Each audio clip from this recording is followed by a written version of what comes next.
Eto na nga mga bossing, Japanese promoter ng ating pambato na si Janariel Cuadro alias Casimero.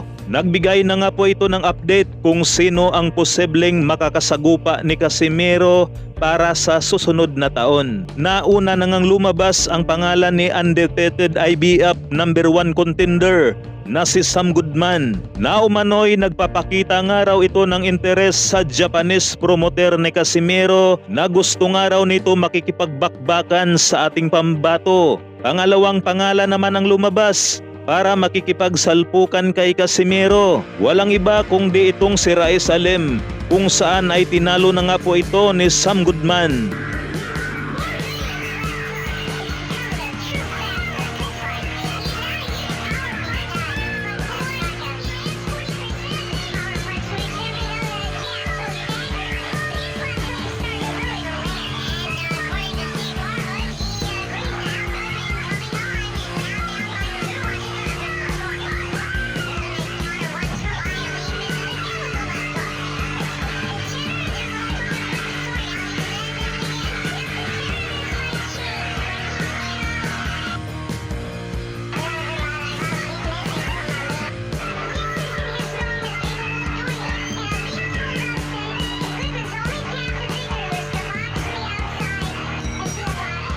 Pero alam nyo ba mga bossing na itong si dating Unified Super Bantamweight Champion Murodjon Akhmadaliev ang pinakamatunog na maaring makakasalpukan ni Cuadro alias Casimero sa taong 2024, na nagkaroon nga lang ito ng isang talo kontra sa ating pambato na si Tapales, at inagawan nga po ito ng titulo ni Tapales na WBA at IBF.